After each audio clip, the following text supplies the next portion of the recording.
Popcorn World.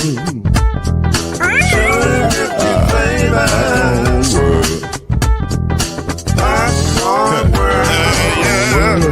Yeah.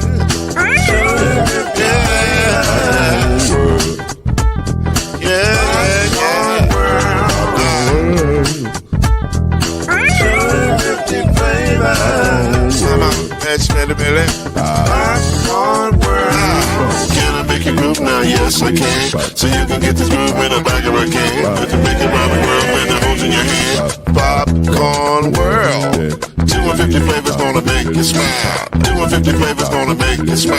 250 flavors gonna make you smile. I said popcorn make you smile.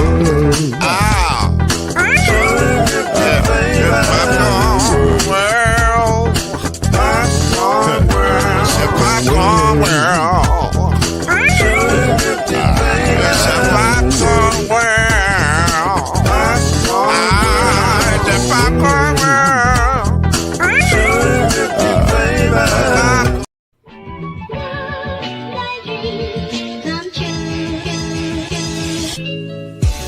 Now it's time for Believe in the ACC with our starting lineup.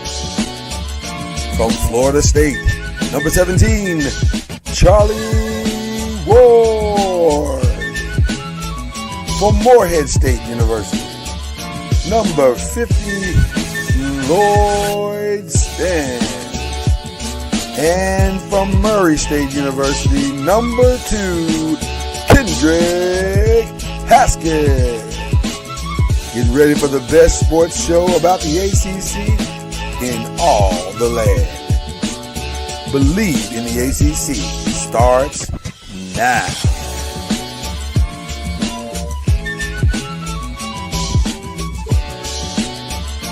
To be fair to my friend and brother Kendrick Haskett, I have no idea where I came up with that number 2. I'm just saying, I don't know why I picked it. We didn't have a discussion about it. Somehow he ended up as number 2. Now I hope he appreciates it. I hope he likes it. We'll find out. This is Believe in the ACC. My God. What did did you wear number 2 at all? How did I get number 2 in my head? I don't know how you knew that, but that was my number. So maybe it was in my head and we talked about it. I was like, maybe, where did I get number 2 from? I was a huge Larry Johnson fan. You know, in college he wore number 2. It's mind mail. It's mind mail. That's what it is. It's mind mail. All right. Well, this is Believe in the ACC, or as I like to call it today, Pressing the Pros Part 2. So, so if you've been watching Pressing the Pros, you know we have our own podcast that we do for the NBA. And normally we would do this with Charlie Ward for Believe in the ACC. But he's not here today. He got a board meeting. He's got important things to do. He's got important things to do, like making money, the shmoney. Yeah. So changing the world. Changing the world, getting shot clocks, all that. Yes. So we're gonna hold down the fort until he gets back. So there you go. So we're glad to be here with you. It's gonna be a fun show as always. The basketball season is interesting. This is an interesting week period for sports because this is kind of now when people will start to truly pay attention to college sports, and because there's nothing else to watch, and all of the excitement of basketball. Yeah. Right. Because all of the excitement of the pros is gone. All the sides of college football is gone, except for the draft. Obviously, that'll kick in here in about an hour and a half. But right. but now this is when people are really going to start to pay attention, and so it'll be interesting to see college basketball take its natural, and college women's basketball take their positions this weekend, and not necessarily in our conference, but there's some good games going on this weekend.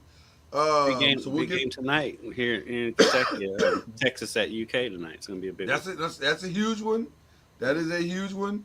So it's going to be a fun weekend. And so we'll get into all that. Florida State will be huge tonight. U of L Florida State will be huge, and I definitely want to talk about that here in a second because that is, well, we're going to get into all that in a minute, but that's a massive one for a lot of reasons for both of those teams. because I had an interesting thought that I want to ask you about here in just a second. But before we get into any of those games, I have to start in a place that I did not expect to be starting in at all this season. If I'm being honest, my personal projection for the University of Louisville men's basketball team was respectability. They will get back to a level of respectability and competition. That's all you wanted. If you're listen, there are those lunatic fanaticals, and we forget sometimes that fan is short for fanatical. That thought we'd be here, but you know, the more balanced of among us was like, yeah, listen, you've had 3 to 4 seasons of mediocrity. If you can just get back to stabilization, right? That's haven't been in the tournament since 2019. Just say it. Let's shoot for stabilization. Right. Let's shoot for more than 4 wins. How about that? Right. Yeah. That's a solid goal, right? Who knew we'd be here? Right. And so I have a U of L expert here on the show with me. I might as well pick his brain. Kendrick, my first question to you this morning is, how the hell did we get here? How is this happening? Is Pat Kelsey this good? He's this good, and he's brought in experienced players who come from winning programs. And I mean, I think most of the players have played in the tournament. But not high D1 though, right? Not high level D1. Well, Javon Hadley came from Colorado. Okay, he's the highest. He's the highest D1. Right. Well, no, Chucky Hepburn, because Chucky Hepburn was at Wisconsin. That's true. And he was the defensive player. I think he was the defensive player of the year at Wisconsin last season. Which, by the way, is obvious why he was, because he's probably going to. It's a stronger than possibility he's going to be the defensive player of this conference. Right. Yeah, and so those two are the highest D1s they brought in because Rain Smith and James Scott came with him from Charleston, and Terrence Edwards came from is escaping me right now, but it wasn't as high as Colorado and Wisconsin. Right. But they came from winning programs, and I think a lot of it too is like you got people that fit together, fit his system, and it wasn't just go out and get players. But there was like method to the back. And James Scott has been far and above what anybody expected. And I mean, he's out there. He's the tough. He's might be the toughest player I've seen just because he's 2 teeth knocked out. Yeah. And another tooth was so far up in his gums that they just had to break teeth off of it to get it out of it. He still has a facial fracture. And he's texting Kelsey from the dentist chair. Yeah, I heard about that. Yeah. Tomorrow, and I'm playing on Tuesday or Wednesday. And he played last night, and it's one of my shout outs. I'll save it, but he wore a mask. And he looked like Hannibal Lecter or Bane or whatever you want to call it. And he goes out there. He gets an open layup on early in the game. He gets a dunk later. And he got a couple of dunks. And he had 6 points. And we didn't play as much as we usually would, of course, but he's out there playing. Also, you didn't need to play as much because that was right. When I watch them play, I'm gonna be honest with you. Of all the historical teams that I've watched with the University of Louisville, this is far and away the most stunned I am when I watch them play. Because I keep seeing these what seems to be parts. Like they look like individual parts when they walk onto the floor. Mm-hmm. But when they start the game, they are a disciplined, well-oiled machine that play on a string. And they trust each other. Here's what's ironic about this team. This is going to, and I know Kentucky fans are going to have a fit when they hear this. They are what Cal was trying to do the entire time he was there. They are that. Put a hodgepodge of players together, and they connect to the system, and they're able to understand and play together cohesively almost immediately. That's exactly what Cal was trying to do, every year at Kentucky, what he's trying to do now at Arkansas, and it ain't working. The difference is, though, is like Cal just go out and just get the highest ranked players. That's the difference. They may not necessarily fit what he's trying to do, or because he would constantly recruit teams that are perfect to play zone, and he hated playing zone defense. But right. like the whole purpose of, you got all this length. That's why Syracuse was successful, because they recruited length to play that zone, and he would do that all the time. Would never play zone. Meanwhile, this guy's getting beat off the dribble all the time, and so. But it's part of that. It's part. I mean, honestly, the ACC is down. That's helped. But, it has helped, 100%. It's helped, but like some stuff though, in like last night's game, last play of the first half, I was watching and I had run to go get something to eat, so I was listening to it on the radio, and Bob Valvano and Paul Rogers both said, hopefully they can get the ball to Rain Smith. That's who they love going to on the inbounds play. They love to be able to get him on a three.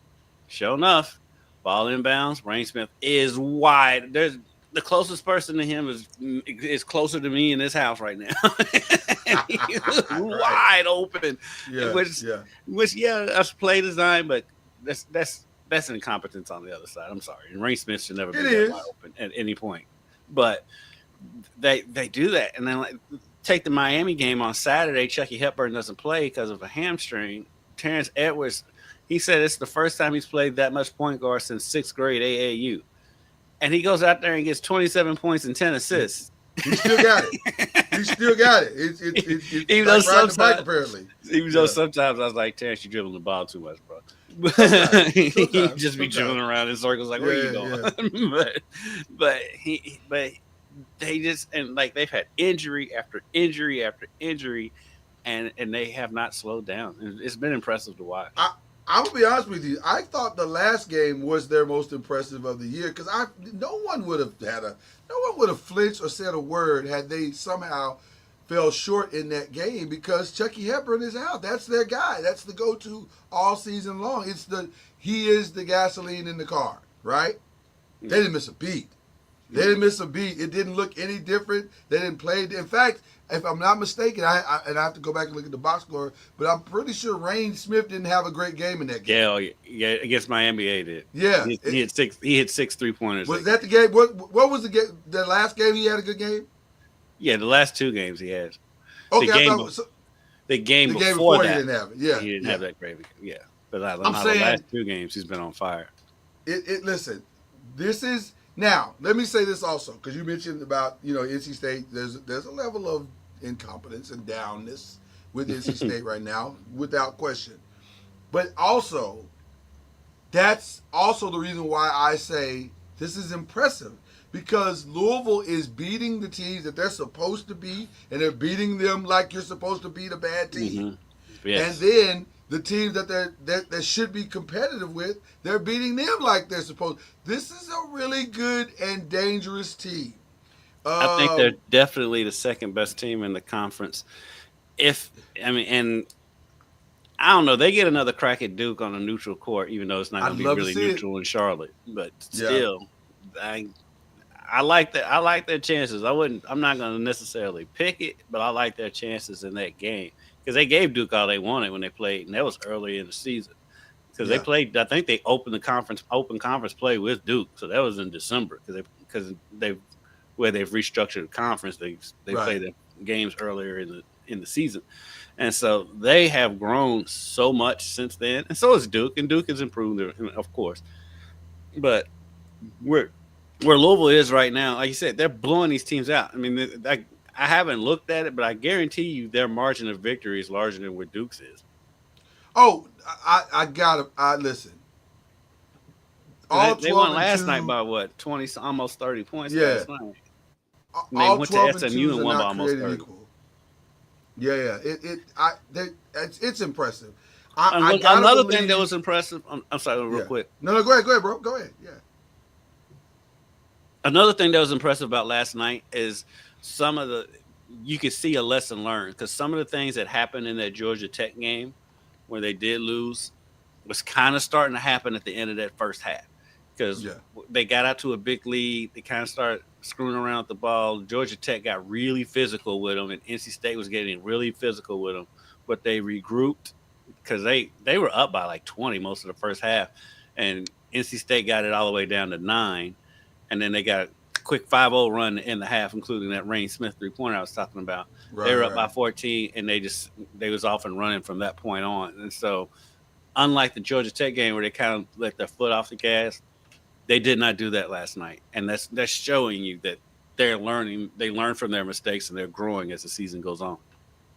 Well, speaking of learning and growing, this schedule sets up very nicely toward the end here. They got Notre Dame, Florida State, Virginia Tech. The Pitt game will be challenging. The Cal game maybe, and then there's a Stanford. It's not unreasonable to think that they could win out. They'll be favored. Yeah. I think that's kind of what got them too in that Georgia Tech game because that Saturday morning on game day, Jay Williams said they were going to win out back then. Yeah. And then they immediately lost. Well, but that's a good. Don't listen to the press clippings lesson. Yeah. And I think they have since that game. I think they've kind of locked back in. They're on a 3-game winning streak.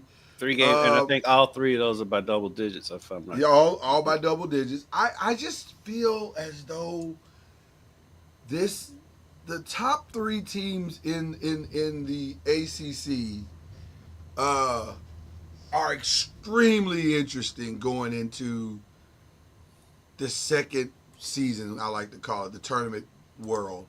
Now, I want to talk about Duke for just a second because, they are on everybody's board as far as a team that can win the national championship. And I don't know if I completely disagree with that, except for this one very, very significant reason. We've been here before with Duke. Number one, we've been here before, right? Mm-hmm. But number 2, when you watch them play, they are wildly Cooper Flag dependent. Mm-hmm. And I'm going to be honest with you, historically, I have never liked picking a team that was one player dominant because it does not usually work out that way. I can't even remember the last time a one player dominant team. Right.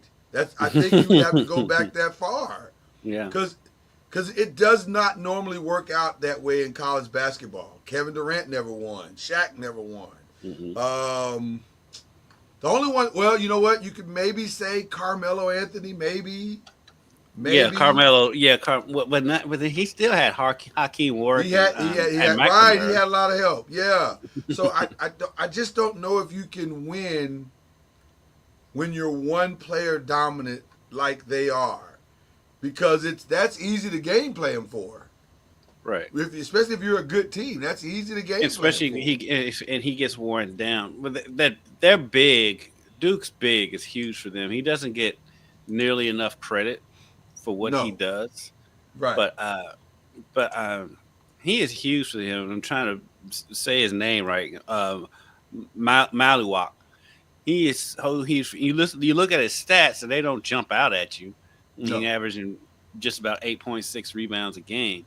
But what he does is he takes pressure off Flag under the basket, and that allows Cooper Flag to kind of roam around the perimeter. He can get to the basket, he can score inside, but he doesn't have to do everything from inside. And Maluwak, because when they lost to Kentucky, it was for 2 reasons. Maluwak got hurt, and Cooper Flag got worn down because it was the first game of the season. Right. And so Maluwak is huge for them. Proctor is really good. Knippel's really good, but I think Maluwak is like a quiet glue to that team. He's the thing holding it together. Because just even like in the Cal game, you look at his stats, like you said, 22 minutes, not a lot of minutes. They blew Cal out, so it helped. Right. That's probably a big reason why. But the stat that jumps out is not his 10 points. It's his 12 rebounds. Mm-hmm. And so when a guy can rebound at the clip that Maluwak is rebounding, and especially on the offensive side, and changing shots at the same time, that's the difference maker for what they do on the offense and the defensive side of the ball. Now the question is though, when you need those points, because you're going to need those points at some point during a tournament run, whether it be the ACC. Now, I fully expect in the ACC tournament for it to come down between Louisville and Duke, or Louisville or Clemson. It's gonna be a mix of those three at the end. Yeah, I think Because one they're of those far and three away is gonna, better. Even though, yeah. even I will say one of those three is probably going to get upset.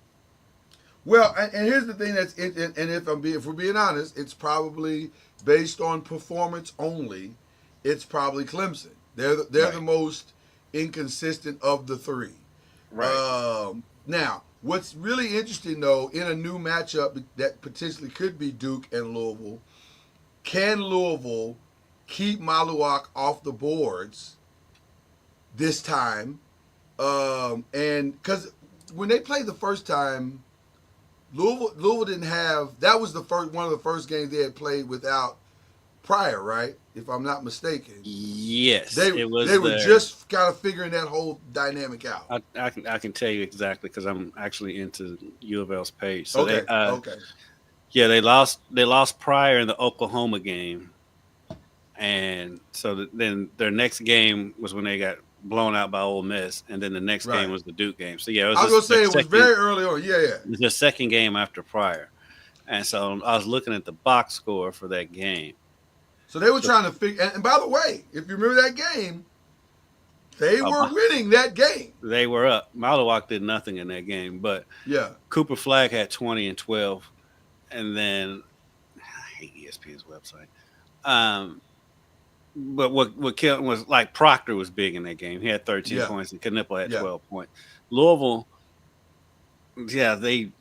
Terrence Edwards was still coming off the bench. They only played 7 players in that game.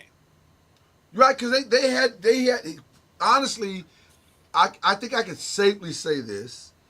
Pat Kelsey, it didn't feel like he had figured out what this new rotation was going to be. Right, no, he was still like teetering. he was way off on he was very much teetering. And even go ahead. Because like I say, he didn't start Edwards that game because he had Edwards coming off the bench for a couple of games, and Edwards still had 21 points coming off the bench. But Chucky Hepburn didn't do much. He had 8 points and 5 assists and 4 turnovers. And so they were still kind of scuffling around and, finding their way. After that, this is the Louisville's point differentials in ACC games after that. That was the first game. They beat Florida State by 14. It was, of course, worse than that. They beat Carolina by 13. They beat Virginia by 20. They beat Clemson by 10. At Pitt was close. They won by 4. At Syracuse, they win by 24. Virginia by 14. At SMU by 25. Wake Forest by 13. They dropped the Georgia Tech game. They beat Boston College by 26. They beat Miami by 10, and then they went last night by 25. And by the way, if you watch them play, those games are not as close as the final scores indicate ever. And a lot of these games are on the road. Like at NC State was at NC State, at Boston College, at SMU. SMU's fourth in the conference, and they beat them by 25 on their floor, put 98 on the board. Location does not seem to be a problem. The ACC for this team. is down. Yes. Yeah, the ACC. Yes, the ACC is down. There's no question about that. But when your point differentials are like that, I don't care how down the conference is. Yeah, I mean, it doesn't matter. It doesn't matter. That's impressive. That's a good team. That's a good team. So I'll be honest with you. I'm looking forward to seeing them tee it up one more time. I think Louisville probably would never say this out loud. Pat Kelsey would never say this out loud. But I think he is chomping at the bit to get another crack at Duke. Because I think I think he may have a formula. And by the way, one thing that we have not even touched on, they were not shooting threes that way in that game. Like that's early in the season, most of the season. Because that was the running joke. Is like there was a running joke. They shoot a lot of threes, but they don't make them. But now they're making them. Now they are making them. Duke is beating everybody to death, just like Louisville is. So their point differential probably is about the same. But again, it's a very top heavy situation, and you just wonder. a team that plays great team defense as Louisville does. Because once you yank that 19.8 points away from Cooper Flagg and this team, first of all you got to do is look at the team leaders and you'll see what this is an easy thing to figure out. Cooper Flagg, points per game, he leads the team 19.8. Assists, Cooper Flagg leads the team at 4. Field goal percentage, Cooper Flagg leads the team at 48.3. So it's not hard to figure out what you have to do to win this game. It's easy to say that, but obviously it's not easy to accomplish. Because most teams don't. There's a reason why he's the number 1 pick in the draft before he even played one game. Most teams do not have the personnel to go out and slow this guy down. But that's what makes this an interesting situation. And I don't think Louisville necessarily does either. But they've got the pieces to make life difficult for the other 4 on the floor. And like now that they've got their rotations pretty much set, they know where they are. They're used to the, if as long as they stay healthy, and which is a big if with this team this year. If they go in there with the roster they had on the floor last night, by the time they would hypothetically see Duke or Clemson again, James Scott's face should be okay. Chucky Hepburn's groin should be okay. And they revealed on the broadcast last night that he said that he's pulled his groin every year in college. This is the first time he's actually missed a game for it, and he's like, this one wasn't as bad as the last one. So he's back and he's healthy. And Javon Hadley is such a steady, calming force on the floor. Yeah. And it's funny because like he's calm. You don't see his face thing, but every time there's a skirmish on the court, Javon Hadley's always in the middle of it. But he doesn't say anything. He's a super nice kid. I mean, all of them are great kids. We've never talked to James Scott. And like Greg Kelsey made the joke the other night that James Scott would rather have a root canal than talk to you guys talking about the media. And he's like, and literally he's basically having a root canal. Asking you shall receive. But they are a fun team to cover.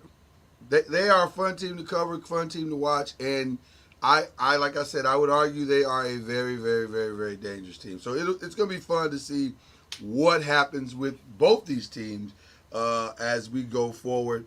He's hands down the coach of the year, right, in the ACC. I gotta believe so. He's got to, because you can't give it to John Shire. Because it's he's one got guy, the number 1 player in the country. Right. It's of course you're right. What nobody, and especially since nobody picked Louisville. I think Louisville was picked at the bottom of the conference, wasn't they? Right, I think 11th, middle of the 12th, pack, or something like middle that. of the pack at best. Yeah. Right. So I think Pat's far and away coach of the year. I think national coach of the year. He's in that mix with Dusty May, with Mark Pope. 100%. Izzo, I think Izzo should be up there too. Though I think Izzo's done a great job considering. They're coming back to earth, though. I mean, Indiana the other night. Yeah, at home. It'll be interesting to see how that plays out. I would say both Kentucky coaches are got to be in that top 5 mix. And I'll tell you what, people who don't live here, and Lloyd, you'll appreciate this. Mm. They've made such an impression on the opposite fan bases that, like, I see Kentucky fans posting positive stuff about Kelsey almost as much as I see Louisville fans, and vice versa, because these guys have such likable personalities. Their team, their seasons are so similar. Because now Kentucky's going through the injury bug with Lamont Butler. He was out. He re-injured his shoulder in that Tennessee game. They were out Jackson Robinson in that Tennessee game. They've got 2 kids from the state of Kentucky that have stepped up big time for them. And Trent Noah, his nickname is now the Mountain Mamba, which is hilarious. And there's a baller from the holler. But they've had their injury bugs. Now, Kentucky drives you crazy because they beat ranked teams and they'll mess around and lose to somebody that's not they should lose. They play down, and they've got a big man in the middle who can drive you absolutely up the wall in Amari Williams, because for one, he's a big man who brings the ball up the court and is good at it. But once he has to make a decision, look out.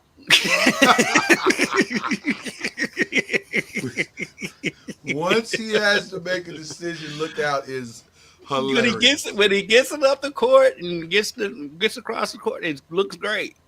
And then sometimes he had a drive in the first half against Tennessee where he drove the lane, kicked it out to a corner three. It was beautiful. And sometimes he might just come down and just dribble the ball off his foot. And then don't throw it to him in the post because anything could happen. Yeah, Even though he hit a couple of hook shots the other night. It was impressive. Listen, this is going to be a fun March on the men's side.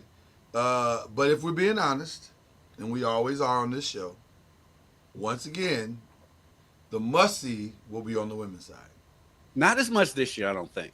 No, Not I as think much so. as it was. Not as much as it was. Well, it won't be fever pitch because there's no Caitlin Clark. There is no Caitlin Clark. And if we're also being honest, our media brethren are not covering the women's sport this year like they should, even though I think talent-wise, across the spectrum, there is more talent this year than it was last year.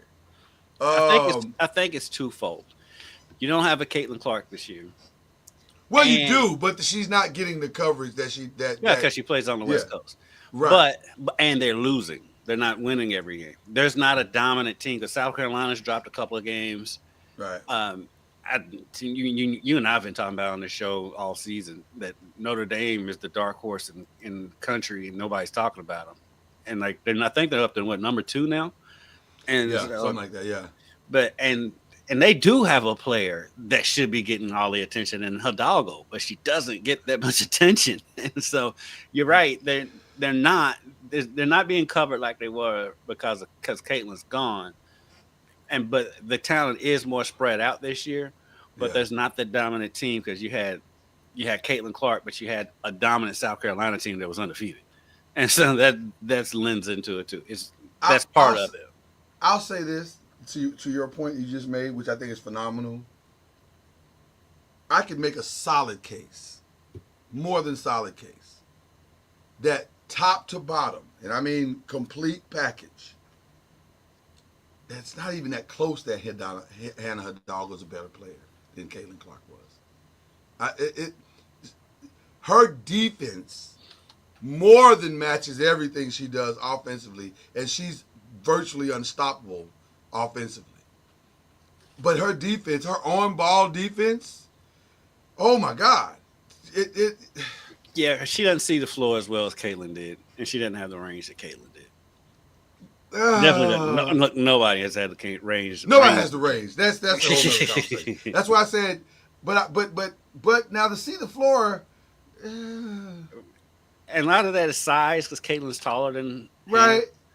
Hannah. I wouldn't say that she's hands down. I really and truly, as weird as it sounds to you because they play the same position, they play two different ball games. They are two different players for sure. Yeah, Caitlin Clark is going to come down. She's going to dissect your defense and make crazy passes. She's going to make deep shots. Hidalgo is attacking. She is coming at everything you have, everything you own. She's going to snatch it all. and it's relentless. She's a relentless fighter. And she's going to do that for 40 minutes. Yes, she doesn't get all 40 tired. Minutes. She doesn't get tired. She's not going to ease up because they're up by 20. No. She's coming for you for 40 minutes. Get ready. Yes. So I love watching her play. I think they may be far and away the most talented team. But UCLA obviously would have something to say about that. Lauren Betts is having a season that's incredible. And oh, by the way, she's coming back. Have you heard that? Did you see that? I didn't. She's already announced that she's coming back. Now, let's be fair. She's coming back for her senior season because her 6'4" sister, is going to be playing with her. So I think the opportunity to play. She's coming back because her and her sister got a bag. Well.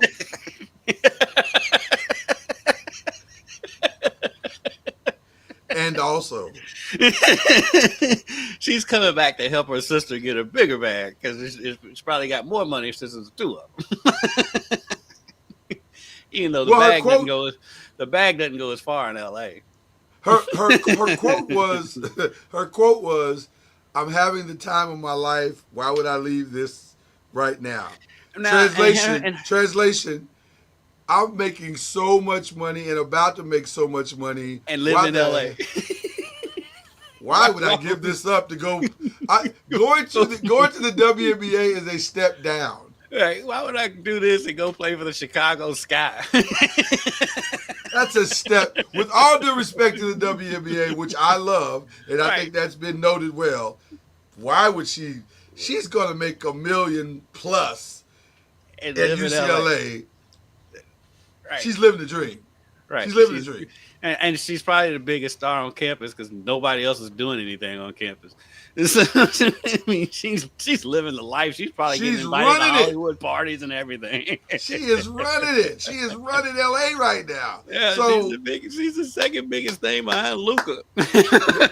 God bless you, Lauren Betts. I ain't even mad at you. I ain't mad at you at all. I'm jealous. I get it. I get it. So they're having a phenomenal season, man. I do think I do question whether or not they truly are the best team. When did they play USC? When did they play USC? Mm-hmm. That is a great question. Have they met yet? I would say I would think they've had to have played at least once by now. I don't know. I gotta it's believe so they weird haven't. To go look them up in the Big Ten. I know it's no, they have not played. I didn't think so because the hype around that game would be insane. So ironically, they played today. Shut the front door. It's tonight. And well, I guess it's on. Is it on Big Ten Network? It's got to be somewhere. It's the biggest. That's got to be the biggest game of the season for the Big Ten. It's definitely the biggest game of the night, men's or women's. I want to see this. I may have to block some time out for this tonight. I didn't realize it was tonight. Wow, that's gonna be fun. That's gonna be fun. Lauren and Juju. Right. That's one of the good things about ESPN's website is they actually do tell you what channel the games are, even if they're not on their station. Yeah. That's in very small letters, but yes, they tell you. Well, now I can't even find this damn thing. It's gonna be on. There it is. It's on Peacock. Yeah. No, it's on NBC-ish. Jace. NBC Jace. At least I'll be able to watch it at work. Yeah, that'll be good. It'll be good. That's gonna be a good one tonight. I honestly, and if I'm being completely transparent on this one, have no idea who's gonna win, because it could go either way. Because UCLA obviously has a significant inside advantage with Lauren Betts, but USC has a significant advantage. Generational. So this is just going to come down to Styles making fights. Yeah. So I don't stay know. Out of foul trouble. Right. So I did not know this was tonight. Okay, great. But there's another great game being played tonight. And I'll bring Peacock. Right. So this one, most people may not even see this game. But another game is being played tonight. Florida State, Louisville, in Tallahassee, and Tyler is playing. Who is at this point? I would have to say, if there was no Hannah Hidalgo, and even with Hannah Hidalgo, this might be a tighter race than we think. Because Hannah's got a lot of help. True. Ty is basically doing this by herself, with all due respect, but she's kind of doing this by herself. And she's got Florida State competitive. I don't know. I've watched them play 3 times now. I The game is if early. she could too. just get at least one of her teammates to join her on this ride consistently. Consistently, yeah. That's what I'm saying. Consistently, they would be. They have a player that is a Juju-esque type player. Because Ty is outstanding. She is outstanding. But, I mean, she's averaging 26 a game. bro, if you watch her, she's doing it Well, she does sometimes when she have. is Well, dog tired. I mean, she's got help. I mean, Michaela Simpson's averaging 17 and 10. Yeah, but if you watch it, it's not the same 17 and 10. It's not like Olivia Miles' contribution to Hannah. Olivia Miles has played herself into the top of the draft. She Without was question. she was already there though. She was. was coming back from injury. Right. She's right. Well, but that's listen. Once you coming back from the type of injury that she had, it took her out for an entire year. You never know if you can make it back, and she has made it all the way back. But what I'm saying is, her backcourt mate or her teammate help is not equivalent to Tanaya's. Tanaya's is not that 17 that she gets. Her teammate gets may be there, but it may not be there the way that she needs it there. Like she needs it to be there as we're building a lead. I need that 17 right there beside me. Whereas it might come 13 in the first half and then nothing in the second half.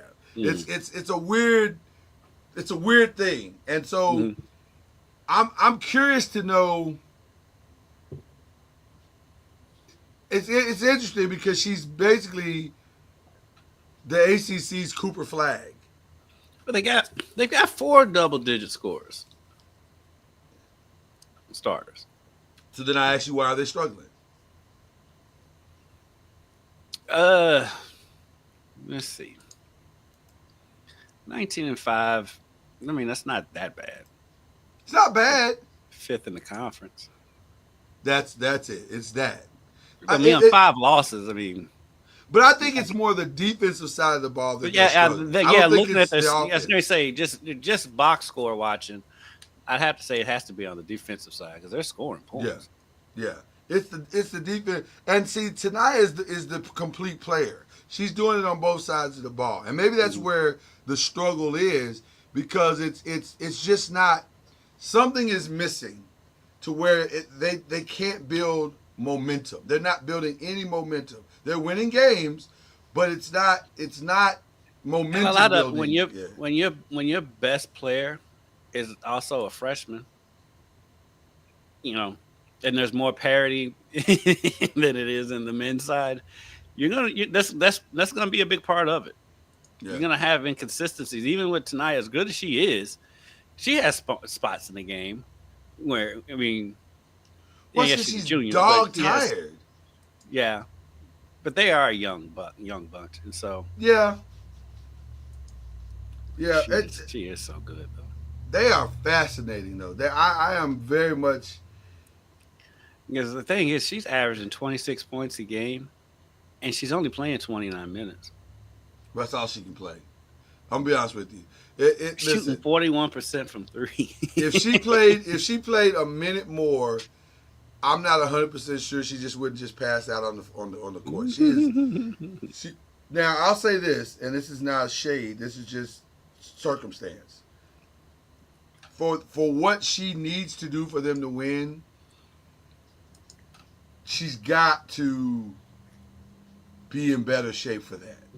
Like that because she's thicker than she looks.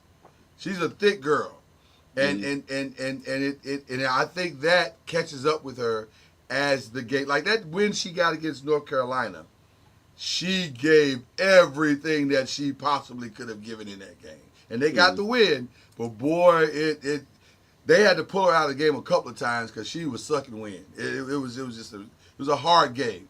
But I am so impressed by her because she is for real. Like she is everything she was advertised to be in high school. So I just need somebody on that team to match her intensity on both sides of the ball so that they can make this interesting.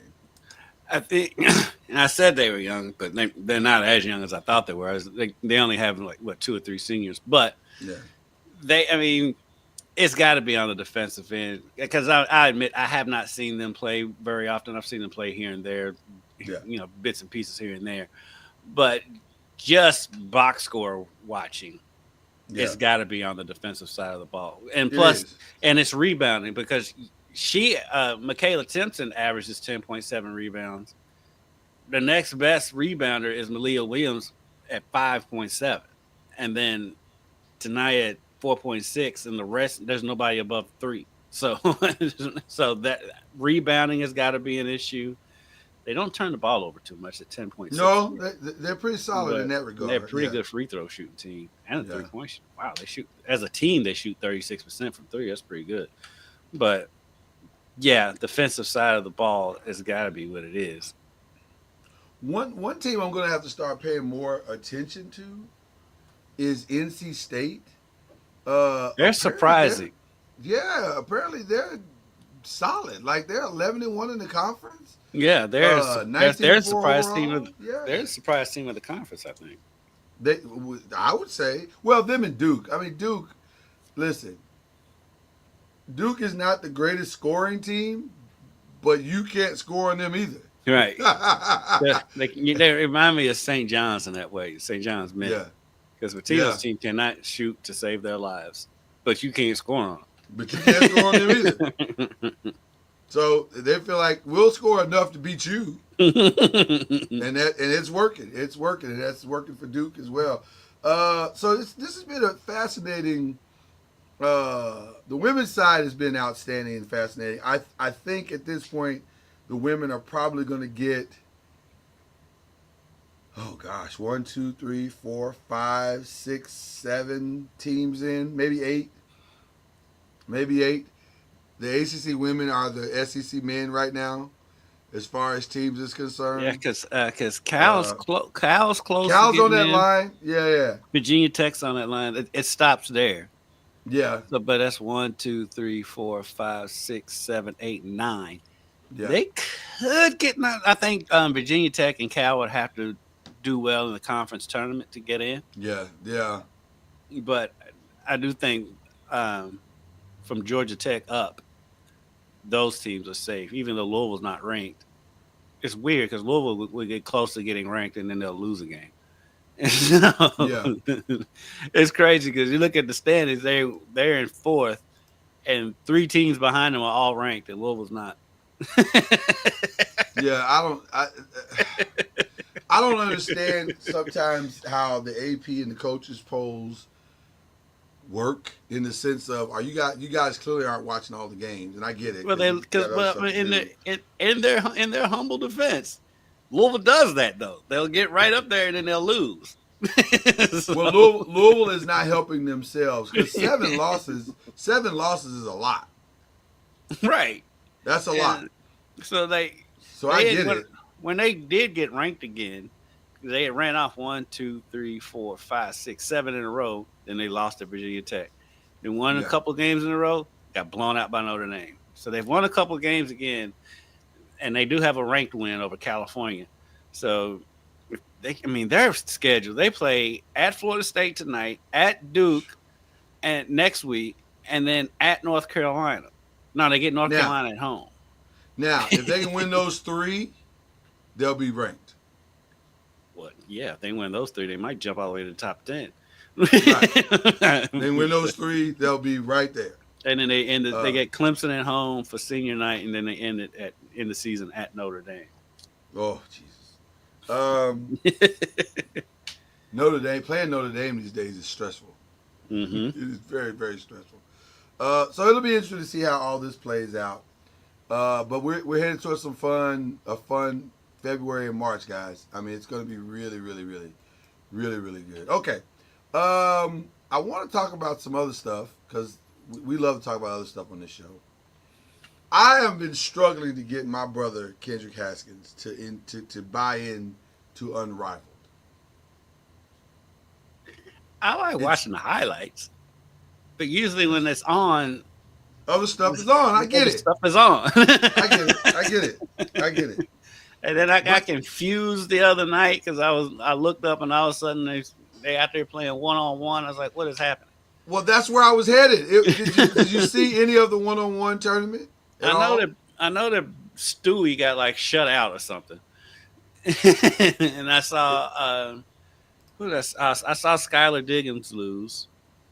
Skylar Diggins eventually lost to Enrique Agumbawale. Which who couldn't have seen that coming? I love Skylar, but Enrique's especially 1-on-1. Did she win the whole thing? No, they're actually so the Final Four is coming up this next week. Azura, I think is her name. Azura Stevens will take on Nafisia Collier. Talk about winning your own tournament. By the way, Nafisia Collier is starting to become. I did see her. Massive problem. Game.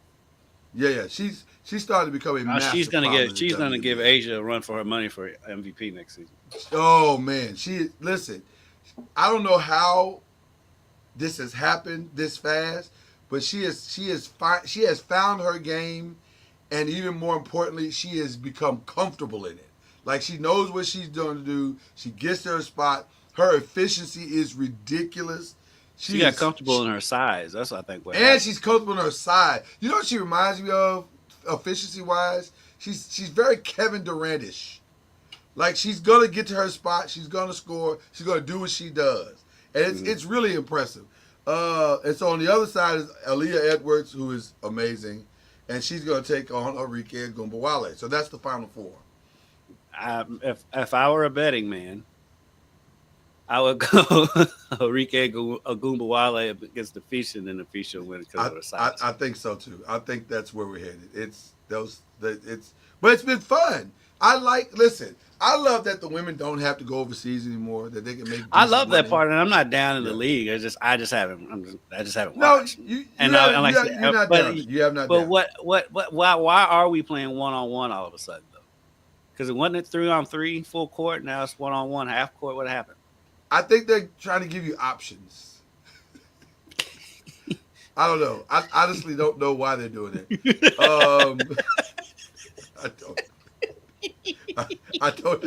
I don't have a solid reasoning. I'm honest with it. I hadn't been keeping up with it, and I'm sitting there watching Sports Center the other night, and all of a sudden I'm seeing them play 1-on-1. I was like, is this All-Star break for that? No, maybe they're just playing 1-on-1. And then here's the other part. That's some work. They got some work to do to fix it, honestly, because right now they're also top heavy.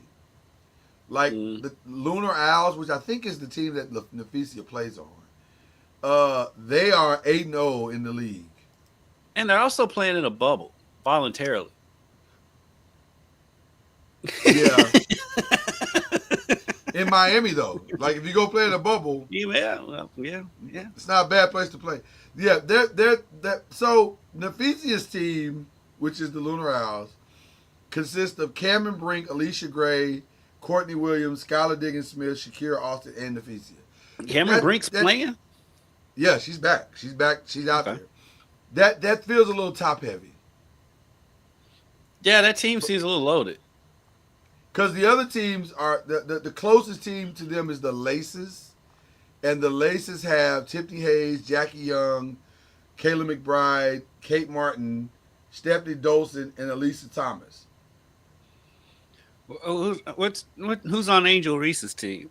Okay, Angel is on. I think she's on the Rose, either the Rose or the Vinyl. Yeah, Angel's on the Rose. That's Brittany Skies, Azura Stevens, Kalia Copper, Angel Reese, Lexi Hall, and Chelsea Gray. Not a bad team. That's a pretty good team, but not. But they're not. They're third. They're like 3 and 4 or something. I'm offering up a criticism that we would offer up a male player, so I'm gonna offer it up to a female player. Angel Reese, you got to finish around the basket. This is getting ridiculous. Yeah, I mean, if this was a male player, we'd be all over. So and I think it's all fatigue based. She does it early in the game too. She's got to finish around the basket better. I mean, yeah, she's getting a bunch of rebounds, but she's rebounding her own misses. You gotta get stronger around the basket. I mean, that's when you look at what's the difference between her and Nafisa and Asia. They finish around the basket. They finish. Finishing matters. And then let's see. Enrique's team is Ryan Howard, Aaliyah Boston, Ray Burrell, Jordan Canada, and De'Erica Hamby. How fun is Atlanta going to be with Brittany Griner and Ryan Howard? They should be competitive. Good luck getting inside on them two. They should be. That team should be very much more competitive than they've been in a lot since Angel McCautry left. Yeah, like they should be back to some level of competition. It should look a lot different.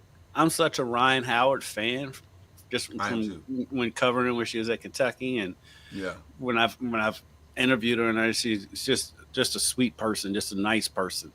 And then you get on the court, and you talk about Kevin Durant type game.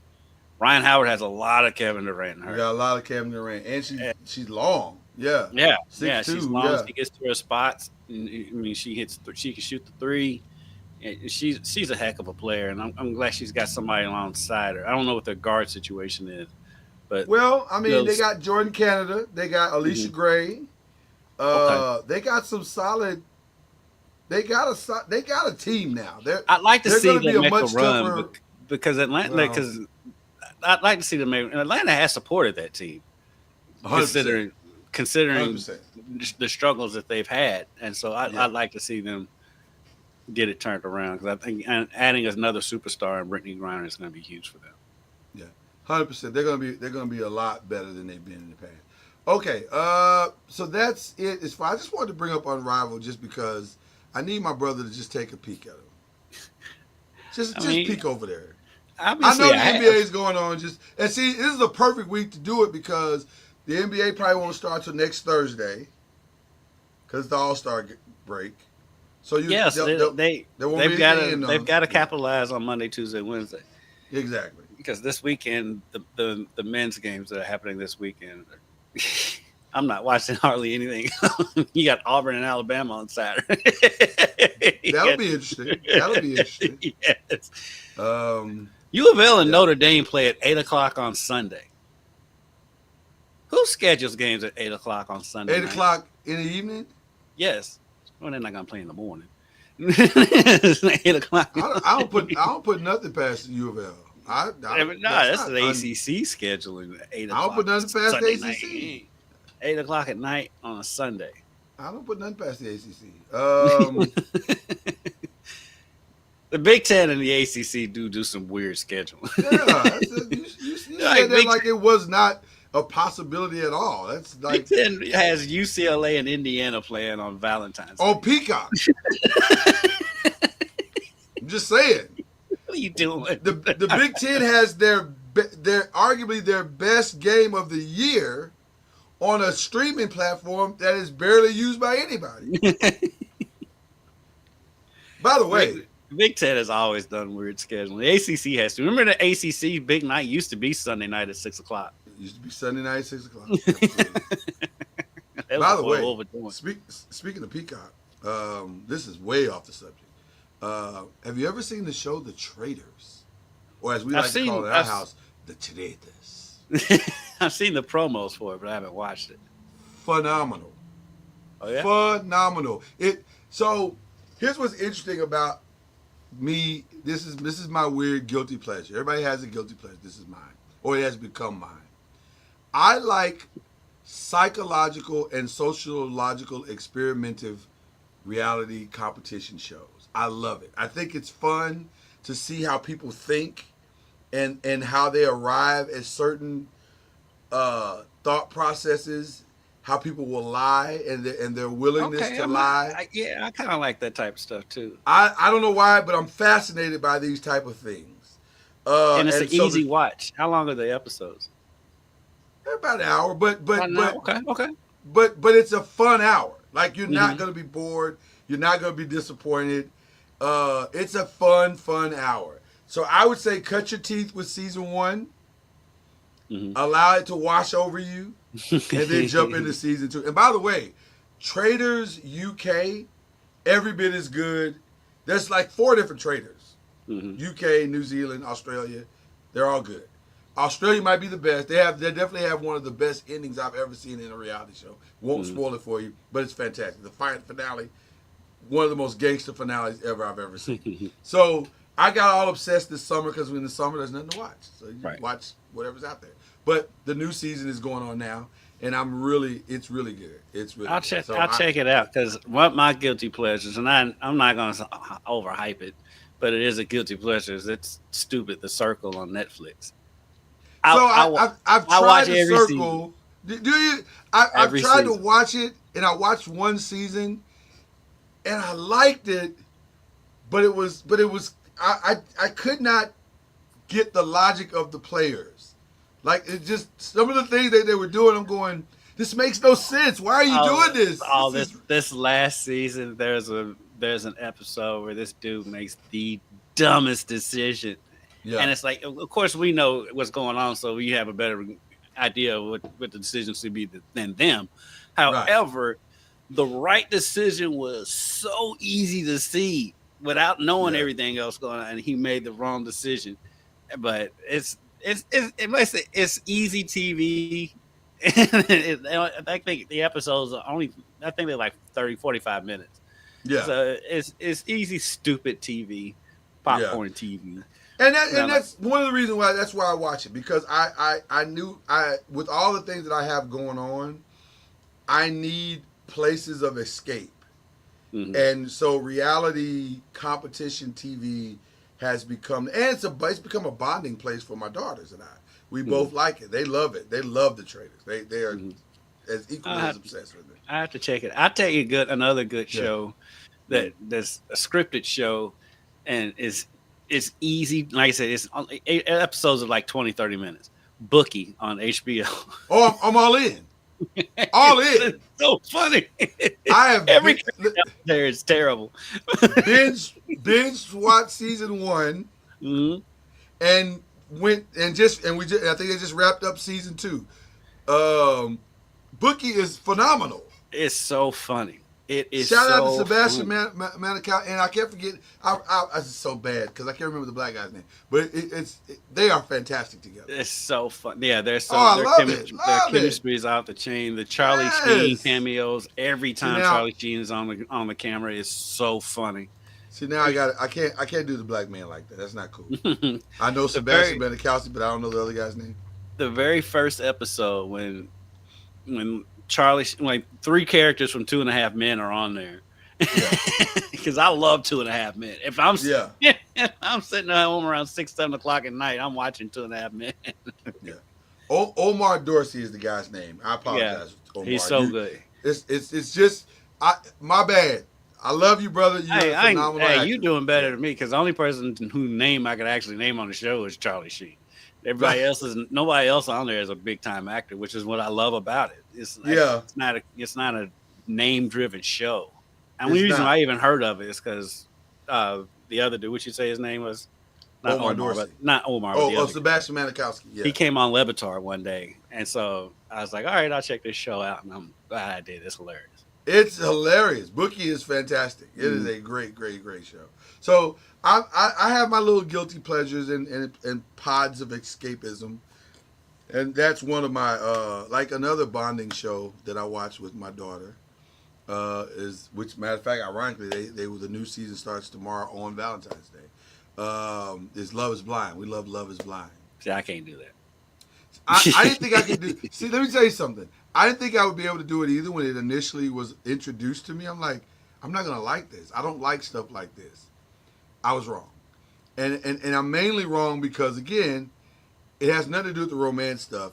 That actually takes a back seat to the psychological and sociological part of it, because there's real consequences in this that have to be dealt with, which makes it entertaining. Because like, it's the real stuff that you would think about this being like, okay, how are these people's parents gonna deal with this?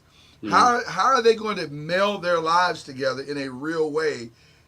Those real things, and some of it. Listen, as the seasons have gone on, yes, it has gotten obviously very reality show in some aspects, but then every season there's also some real couple stuff that makes you go, oh damn, this is like really happening. This is they're really having a moment here. This is not good. So it does offer some good stuff to it. And again, listen, when you're a girl dad, you're always looking for moments Right. to Yeah. find a bond place. So Oh, this trust is our me. bond place. Thankfully, that the one I'm with she doesn't really do reality. But My wife and I don't watch any of that stuff. my coworker Dusty, I always find points to make fun of him, and so he watches The Bachelor. No, I'm not doing that. I'm not doing that, No, I'm not doing that. and he gets excited for it. I'm like, No. what is wrong with you?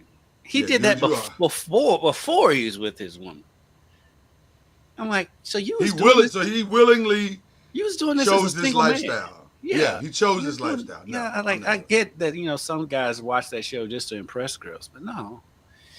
He made a conscious decision to do this on his own. it. He's sitting in a house. He's sitting in a house with a snuggie and a blanket, watching The Bachelor. No, Yeah. we're not doing that. No, We're that's not absolutely happening. not doing that. That's not happening over here. I'm not doing that. I'm not loving hip hop in it. I'm not None of that Real stuff. Housewiving it. I'm No. not doing any of that. I have Every time no I interest in see- any of that. A commercial for Love and Hip Hop. For one, I'm like, we just got set back another 15 years. And then I'm like, who is watching this? Why is this show still on?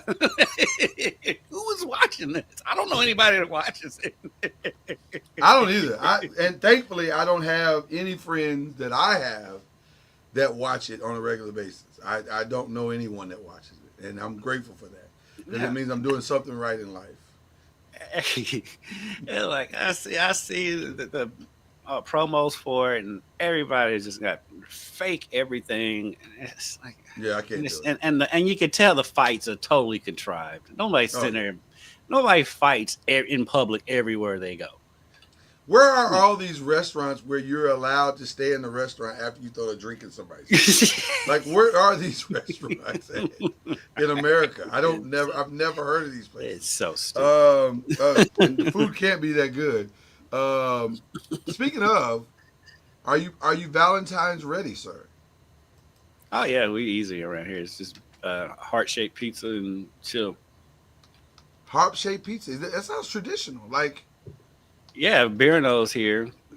Even I just know what I'm shouted saying? it. Like, it sounds like you guys. That's our tradition. I was gonna say, is that the tradition? Yeah, I get a heart-shaped pizza at beer nose and we chill out. We're easy over here.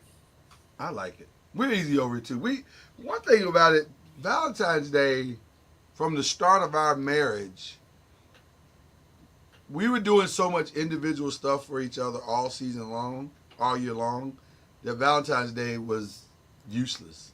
Like, it added nothing. Right. If you do it right, Valentine's Day should mean nothing to you. Right. It's a makeup day for most guys who are screwing it up. That's what Valentine's Day is. But ironically, I bring that up because for those who need it, they just did a top best restaurants in America. You see that? USA Today. They just did the top restaurants in America. And so it's a fascinating list. I was trying to see if your spot was on here. Jeff That you were Ruby's. telling me about. No. The barbecue place you were telling me about. So they got Lanny's Barbecue. I haven't been there. Is that okay? That You talking about in Alabama, it's in Birmingham, Dreamland. It's in Birmingham. Okay, that's Dreamland. So I didn't know if they made it, but these are some of the ones that made it.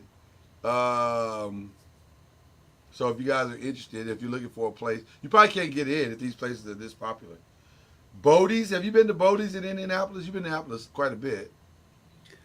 No, really.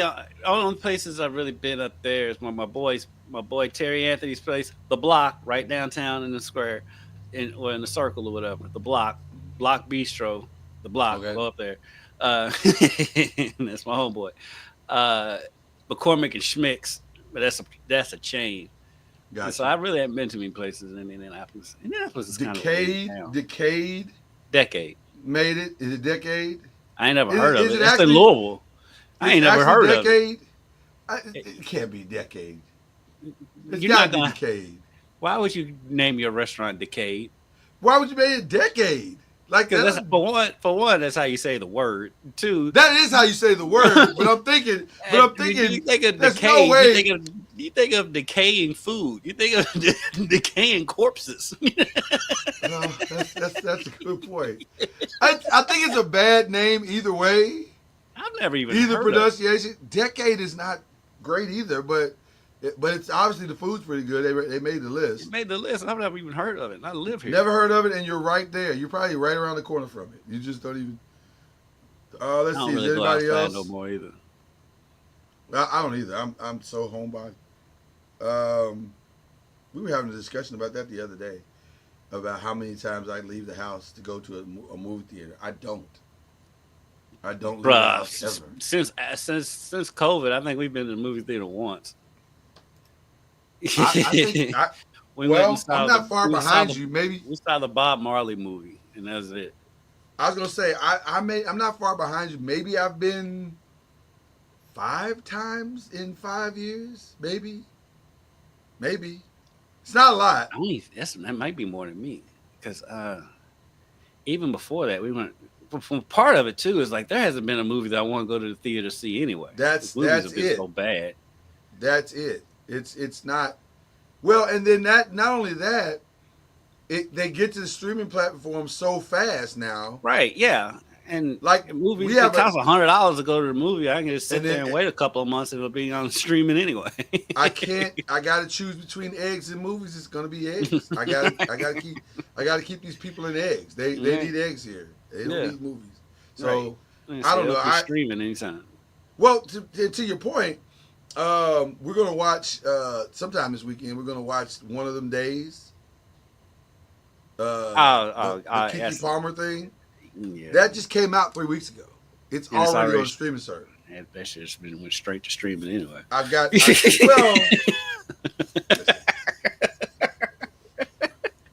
Both so you know what that is? You know what that is right there? Living in a house with a bunch of women. Ain't no way in the world you'd watch that movie on your own.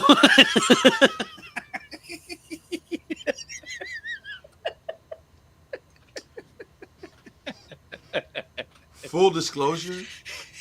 It was my idea. That's It was 'cause my you live idea. in But You know why? but it is. 'cause you- but you- but you've but been living also in a household of women. I was gonna say. But also, you're probably right. You're probably right. You're probably right. You're probably right. You're probably correct in that as well. So it's gonna be interesting to see. It's just hard to get me out of the house. I haven't seen like this, and I bring that up anyway because of the Captain America thing going on this weekend. I actually another friend of mine. What an odd movie to release on Valentine's Day. I know that seems very like a fail for Marvel, and Marvel doesn't usually get this wrong, but this feels Marvel very wrong. usually releases movies like this in the summer anyway. You usually release your blockbusters in the summer, not in February. Right, and it's I don't especially know not what's going on. February 14th. I ain't right. I mean, I guess they wanted to release it in February for Black History Month since it is a Black Captain America, but Valentine's Day is very strange. Well, it's interesting because the visceral reaction to this movie has not been the same as it would be for, say, like Black Panther. I don't think people see, and by people I mean the black people, they don't view the black congregation, the black delegation. They don't see Anthony Mackie the same way they see Chadwick Boseman for some reason. It's weird. I don't think they really know who Anthony Mackie is, and it's not a That's knock my on point. Anthony Mackie. It's not That's a my point. knock on him because he's been great in everything he's been in for years. I'm a huge Anthony Mackie fan. Yeah, I think he's a great all the way actor. back to the Hurt Locker. Yeah. Yeah, he's a great actor. I don't think part of it too is like Black Panther when it came out, it was basically its own vehicle.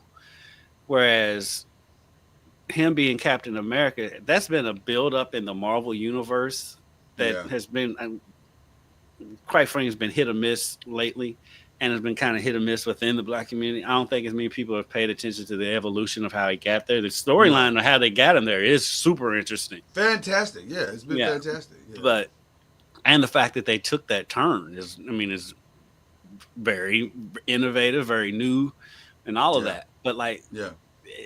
but at the same time though, the Marvel movies have fallen off drastically. Well, well, and, well. Because it felt like they were going in one direction and then they didn't. Like the whole time, I thought they was building up to the Civil War that happened in the comic books back when we were kids, and Right. that never developed. And I was like, Well, that was a pretty massive event in comic book lore. It was. It was. It all seemed like it was building to that, and then it just. I think a lot of it had to do with licensing. Marvel couldn't get X-Men, Spider-Man. Who still knows if they have Marvel, if Marvel has Spider-Man or not? Because they got some of the movies, but not all of the movies. Right. So getting it all on one umbrella has been an issue. But yeah, the movies have been so disjointed that I think people are just kind of like, oh, okay. Well, couple that with also, and the Hulk. They got into this They got into. What'd you say? And the Hulk is all of a sudden red. That's weird as well. Couple that with the fact that they got into this multiverse thing too, and that cul-de-sac has been somewhat confusing. If I'm being honest, super confusing. Like when you watch it from different places, there seems to be a weird inconsistency with it in the explanations and the reasoning behind what's happening. That's not connecting like it did in the first phase. Mm-hmm. The first phase, you saw the breadcrumbs. Yes. It was easy to follow. Mm-hmm. This has not been easy to follow. It's been very convoluted, and now it just seems like lost. Like no one has any idea where this is going. So, and they introduced too many characters like Ant-Man. Yeah. We didn't need Ant-Man. I didn't ask for that. And Deadpool was funny. The first one, the second and third one were but even the one with Wolverine, and that didn't make sense because Wolverine's supposed to be dead, and all of a sudden he's back. Nobody dies in Marvel. And like Deadpool was not a major Marvel character. It's like they started going into the storylines of the ancillary characters from back then. It's like, why are we doing this? I just think they've lost their way a little bit. Like, and a lot of it was licensing because they couldn't put their full energy behind X-Men and Spider-Man because of business reasons. And so and through it all, as bad as they are, they're still better than every DC movie. Even though I will say the Penguin knocks it out of the park. You know what? I've heard that, and I have not started it yet. I probably will at some point. It's phenomenal. I'm like four episodes in. I think it's phenomenal. Shout out to Colin Farrell. He is unbelievable in that role. It's so good. It's so good. All right. Well, listen, I don't know how we got here, but I enjoyed it. I know. I don't think we've talked about a sport in like 30 minutes. Welcome to mine and Lloyd's conversations. Listen, one thing about us, you're getting authentic us right now. This is what we do. Yeah. We have conversations, and it's a lot of fun. It's a lot of fun. So there you go. All right. I guess we should probably give a shout out at some point. Yeah, we should do that now. My shout out to Charlie. Of course, shout out to Charlie. Always shout out. And you know what? Because he's at a board meeting, and that's why he. That's the guy's honest truth that Charlie's at a board meeting. But also, and that was a Charlie Ward humble flex. That's what happens, Charlie, when you don't show up. And though you have a valid reason for not showing up. And he's going to be at the game tonight. He will be at the game tonight. So there you go. Got to text Jada and tell her Charlie's going to be there. But my shout out goes to U of L's engineering class, or not class, or whatever you call it, engineering department. They designed the mask for James Scott that he wore. Nice. Yes, the U of L School of Engineering. Kelsey talks about it in the press conference last night, and I'm gonna run something on it today on the news. They went to them, and it's like, hey, can y'all come up with something? And they was like, yes, bam, took it and ran with it. And my man looked like Hannibal Lecter / Bane, but the man was out there playing hooping last night, and so shout out to the U of L School of Engineering for coming up with that mask last night. You know what? We don't normally do this for positive reasons, but low key. And that was a humble flex. For what? Not for you, for them. Oh. That's gangster, bro. Somebody come say design this, and they're like, easy work. I mean, that's pretty impressive. I mean, he got his teeth knocked out on Saturday, and they had a mask for him ready to go for a road game on Wednesday, which means they'd have to leave on Tuesday. That's a humble flex. If ever there was a humble flex, that's like the definition of a humble flex right there. Hey, Louisville U of L School of Engineering is a very good school, and so that story needs to be national. That needs to be national. We all need to know that Louisville should be putting that out on a regular basis because that is a flex. Yeah, that is a flex, bro. Real talk. Like, golly. Okay, all right. And then all one more shout out to Debbie like Antonelli, who is the analyst for ESPN, because I think this was the third or fourth game she's called for U of L. Her son is a walk-on for U of L. So it's always cool whenever he gets in the game and she's calling the game. And she's cool. And she comes to Louisville games when she's not working. I've seen her a bunch of times around the Yum Center. And so it's always a cool story when he comes in. Apparently she graduated from NC State. She played ball at NC State. But her son grew up a U of L fan. And so he was with Kelsey at Charleston and had the chance to come to Louisville and jumped at it. And so he's living out his dream playing for the school that he wanted to play for, and his mom gets to witness it all. So that's an awesome story. So shout out. That is very, very cool. That is very, very cool. I don't even know if I should give my shout out after such a heartwarming shout out. My shout out is far from heartwarming. It's a reflection of pettiness. I know it is. I don't know if you do. Well, you might. I know. I want to give a shout. I want to give a shout out to your Dallas Cowboys and my New York Giants. For what? Years of incompetency? No. Quite the opposite, actually. They're quite both the opposite, stupid. actually. No, quite the opposite, actually. We are directly responsible for this year's Super Bowl win. Oh yeah, true that. Again, which goes back to what I said: incompetency. Well, you can see. Listen, glass half empty, glass half full. It's your choice. It's your choice. But I choose to see it as a positive. No. We gave the Eagles the running game that they needed. You gave them the coordinator that they needed. And the defensive front, because they could have had two of their defensive guys they let slide. 100%. So, Eagles fans, while you're out here flexing, you're welcome. So there you go. Just want to give that shout out. I'm not celebrating the incompetency of the team that I root for. I got to celebrate something, Kendrick. It's rough right now. I'm trying to find the silver linings wherever they may be. I'm so done with all the stupid stuff that they do. And by the way, shout out to the awkward moment of the year so far, in that the trade was rescinded. That's as awkward as it gets for the Lakers. And Dalton Connect had to come back to the Lakers. I didn't realize he had gone through a layup line with the Hornets before a game when that happened. He was in Detroit. Yes, in uniform. About to play. And they said, could you come here for a second? Just for a second. How does that work? Take that uniform off and fly back to LA tonight? The trade has been rescinded.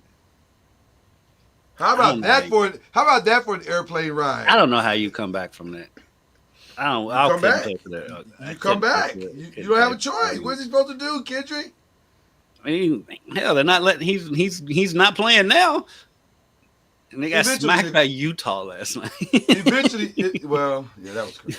But eventually they're gonna have to play him. He's gonna have to be in the rotation. They're gonna have to play him. What are they gonna get out of him? Can you blame him if he ain't giving it 100? Yes, because you're a rookie and you can play yourself out of the league. You got to play. You don't have a choice. That dude's played well enough. He ain't getting played out of the league. He might. No. He might. Mm-mm. I don't know, Kendrick. I think he's got to play. He can play well. Look. You're talking like he's built up the cachet to do whatever he wants to do. I don't think that's true. But he's built up. But he's built up the cachet, and he's built up enough sympathy for the situation that people are like, this is a good Yeah, but player. how of the long? Lakers. How long will that last though? Lloyd, there's a lot of bad teams in the NBA. Especially in the That's also true. That's also true. There are a lot of bad teams. Goodness gracious, there's a lot of bad teams in the NBA. Eastern Conference. I mean, Yeah, I think what he's actually hoping for. take the Miami Heat wouldn't take Connect right now. Oh, absolutely. Miami Heat would take anything. I think they're thinking about asking Zoe to come out of retirement. I mean, they were up by like 20 last night on the Thunder and lost by 15. Yeah, it's not good. It's not good. But shout out to Jimmy Butler because he got what he wanted. Literally got everything he wanted. Well, somewhat. He got out of Miami. He wanted to go to Phoenix for some odd reason. Well, but he dodged a bullet. Yeah. On that Phoenix thing. Sometimes God got to step in and block your stuff. Yeah. God was like, "You fool! You don't need to go to Phoenix. You're an idiot." Yeah. That would have been a disaster. But anyway, I digress. But yeah, I just wanted to give some petty shout outs this morning. I just felt, compelled, if you will. So there you go. Listen, we'll do it all over again next week. Charlie will be here, or hopefully he'll be here. I don't know. Hopefully there's not another board meeting. He may flex out on us again. So we'll see. We'll see how this goes. But go watch this podcast, like and subscribe. Watch Press and Pros. I promise you, it's believe it or not, it's different and the same. It's everything you love about us and then some. So watch it. We're just talking NBA instead of ACC. It's a good time. It's a good time. It's a good time. So there you go. Yeah, we'll do it all over again next week and have some fun. So believe in ACC. We'll see you guys next week.